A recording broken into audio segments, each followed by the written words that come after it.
I'm Nola Simon, and this is the Hope and Possibilities podcast. One concept that I'd like to talk about is the whole theory of what got you here won't get you there. It actually comes from Marshall Goldsmith, and he may have been inspired by somebody else, but that's where I know it from. And so basically, the concept is whatever got you to whatever level of success you have currently isn't the thing that's going to get you where you want to be. So often this comes up when people get to a certain level in their career and then they move into leadership or management. Whatever got them to the peak level of success, that got them that promotion to leadership or management, is not the thing that's actually going to make them successful in that new role. A lot of times individual contributors have to actually let go of the things that made them very successful in that individual contributor role and step away from those skills and abilities and prioritize other things. The attention to detail, the maximization of effort, all of that isn't as needed in a leadership role because you're paying attention to different types of details. You're looking at things from a different perspective. A lot of times you have to let people figure things out themselves, and you're not the person in control, but you have to strategically support. A lot of times, parenting is the best metaphor for leadership and management, right? Particularly management. You are responsible for the overall success of the project, but you're not the person doing the work. You're just accountable for what's going on, right? So as a parent, you want to make sure that your kids are healthy, they're fed, they're doing their homework, they're safe, they're developing themselves, they're fed, they're clean, and they're developing all kinds of skills at different levels. They're making friends, they're supporting their emotional health, their mental health, as well as their physical health. At the end of the day, I remember saying this to my husband once, your kids are alive. That's about all we can ask for today. They're fed, they're healthy, nobody's dead. Yay me. My kids just turned 18 and 20, and I perceive that to be my success. Everybody made it to adulthood. That's something my mother used to say to me is the goal of a parent is to raise adults. So if you've raised adults as a parent, you've achieved your goal. It's a long-term project. So that's the sort of metaphor that I apply to leadership and management is you're not the person in control. You're not living their lives, but you're supporting them in their journey to become independent adults. And a lot of times that's the same as work, right? You're working on a project, but you're not the person doing the work. You're just enabling, you're facilitating the work to be done. You're moving obstacles out of the way. You're negotiating better circumstances and resources for the team that will enable them to have success, right? So if you think about it, it's a really good metaphor for what's going on in the world of work right now, right? Nobody exactly knows how AI is going to actually come in and change things, whether it's going to be bad, whether it's going to be good. We all have opinions on what that's going to look like. But at the end of the day, if you're thinking about it simply from a perspective of what got me here won't necessarily get me there, that kind of narrows it down because AI didn't exist before. So it wasn't what got you to this level of success. So you have to consider what's going to get me to where I want to be in the future. It's not that your past success isn't valuable, but legitimately, it's not going to be the only thing that's going to carry your career through to the next stage that you want to move towards. And I saw this actually even when I was doing the deep research into Liam Payne and One Direction. So Liam was always a strong singer.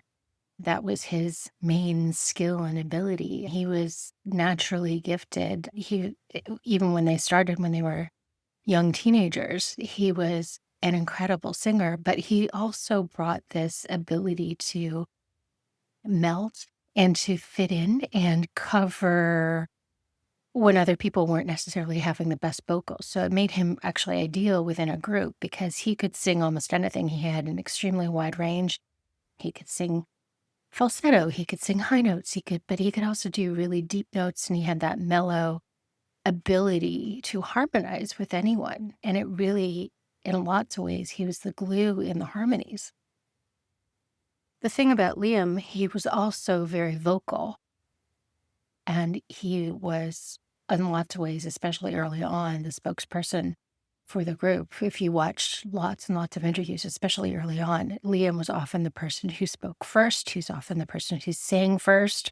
He took that level of responsibility and initiative, and that carried him through an awful lot of the group dynamic. But it actually became problematic later on because the others grew in their skills and abilities, and the dynamics of the group changed. So they didn't necessarily need Liam to be the leader in all aspects of how the group was performing, both in interviews and professionally on the stage. So that ability of adjusting what got you here won't get you there.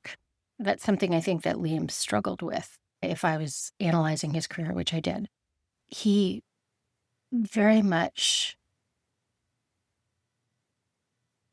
although he was very creative and inventive and changed a lot of things because he could sing almost anything, he was very much into changing sound and genre and experimenting in different ways. His playbook of how he conducted himself stayed pretty similar all along the way. He showed up, he was responsible, he, again, was very vocal, he voiced his opinions an awful lot. He did lots of interviews. He was very active on social media.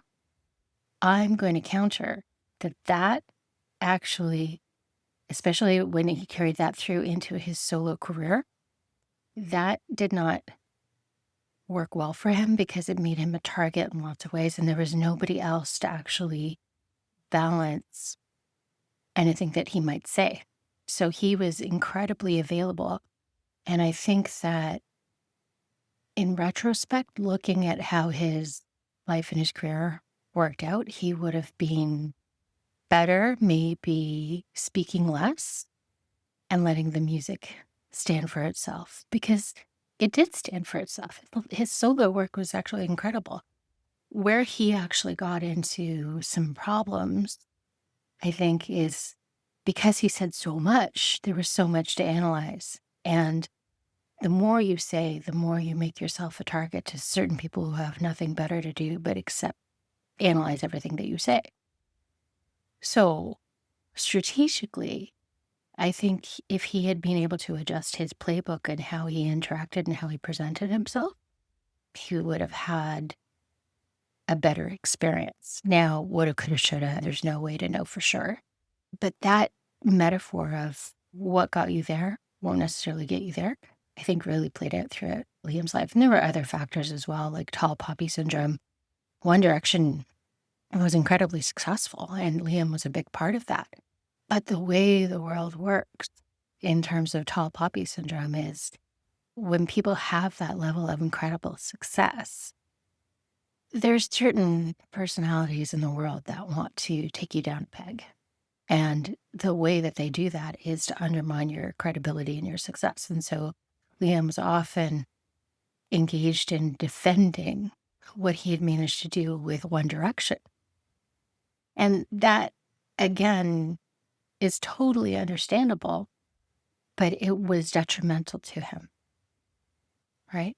So what I'd ask you to do is really consider how this plays out in your life. You're not a pop star. You're not selling at the top 1% of the music industry, but it plays out in everybody's lives. It's how do you adjust and adapt from what made you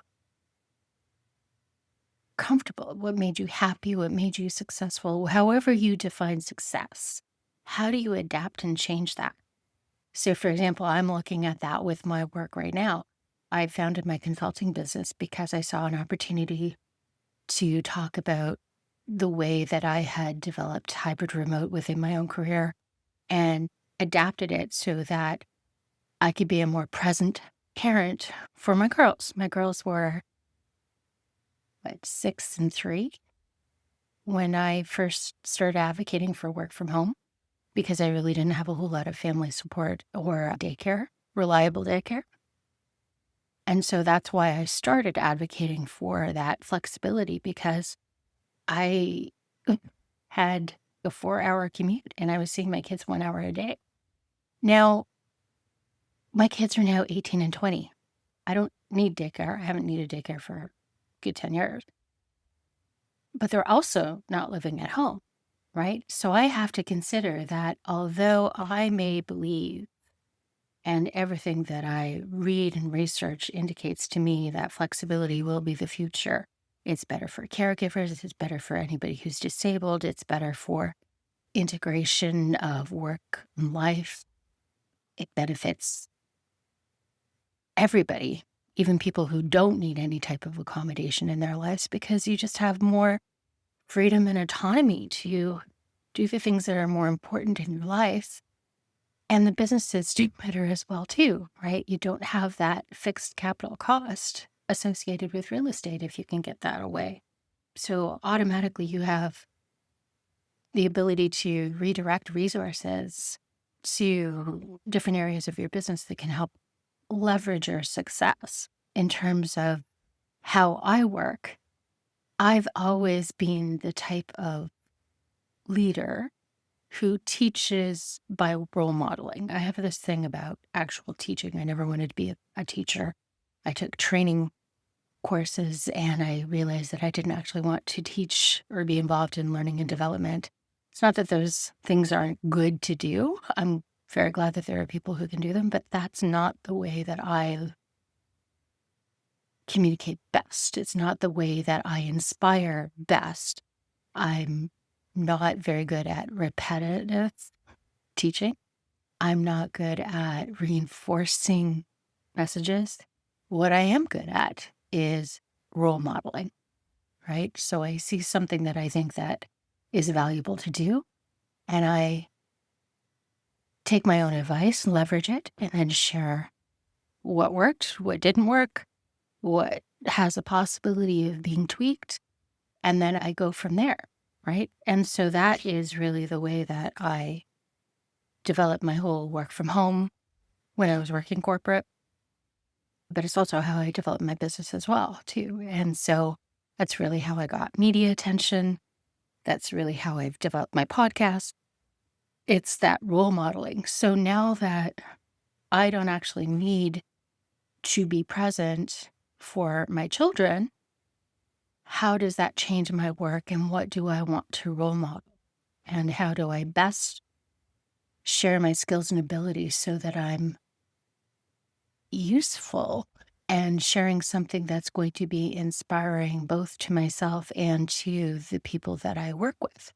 And I don't know that hybrid remote is really where I need to be right at the moment. So I'm thinking that I'm going to be customizing how I do my consulting work. It's not that I'm going to abandon that. Right at the moment, I've always found that hybrid, like flexibility, hybrid remote, work from anywhere, work from home, whatever you want to call it, goes in peaks and valleys.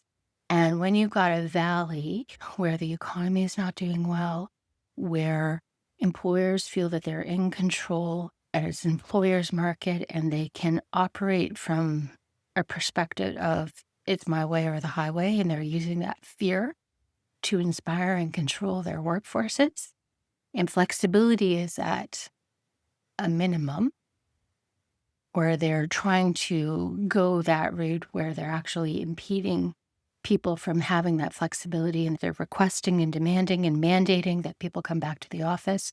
It's happening throughout Canada, the big banks, insurance companies, federal government, provincial governments. All of that is really based on the fact that a lot of these companies have too much staff. A lot of these companies, especially government, have a lot of people with a lot of tenure. So that means severance would be really expensive. And I'm not saying it's going for everybody, but there's an instinct to try to mandate to bring people back to office to force a decision Either that's really early retirement. Maybe that's I'm going to start my own business so that I have the flexibility that I need because I create it. Or maybe that's I'm going to accommodate this mandate because I have no choice and see how that goes. So personally, I've been there.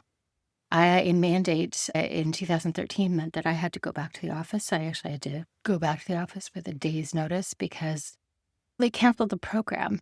And I was on medical. I had broken my foot. And so I really had to go back to the office because my medical leave got canceled. And they basically said either I show up or I get fired. So with a day's notice, I had to go back, which was awesome. So I've been there. You have no choice except to comply with a mandate unless you actually want to lose your job. And without that mandate, I wouldn't have actually started this work. So mandates, I don't respect them. I don't believe in them.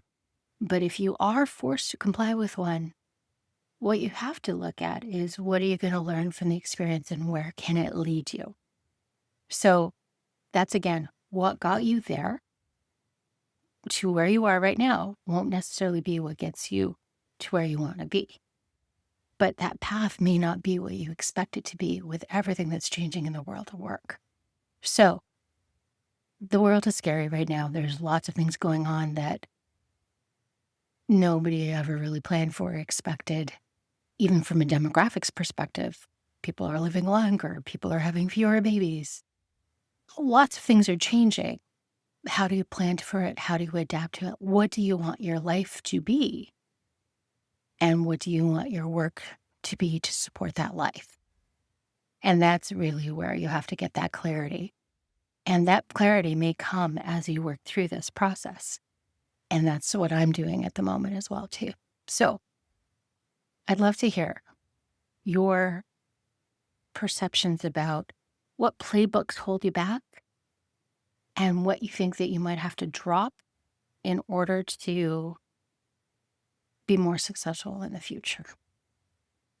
And for me, I'm thinking I have to move on from hybrid remote. So that opportunity may still be something that I come back to because once the cycle changes and it becomes more flexible again, which honestly it did after my mandate, it was about a year where we started to go back to it. But you have to repair broken trust. You have to assess how policy works, how those interactions work, what the engagement level is, how you demonstrate respect for people who made different choices through the whole mandate. There's a lot of repair work that might have to do, and that can be interesting. So it may be that what I do is I still have it on the books, but it's more assess where you are, assess what's working, what's not working, assess the impact on trust, leadership management, and how that all combines with the changes that are being brought also by AI and the different interactions of different generations within the workforce, because we've got 5 different generations who are working, and often people are working longer and later than they ever have before. So all of that, it's like a tsunami of change that's not going to go away. That's maybe where that's something that I explore when people are in the mindset to walk away from that control and really look at how you move forward with flexibility and the same things that would have made you a really good leader and manager during the pandemic, that knowledge management, that trust, all of that is going to help you adapt to AI in the future of work as well, too, right? So it's seizing the opportunity that you see to actually make an impact. And that's really what I'm asking you to look at. Anyways, love to hear from you. Thanks for joining. Bye.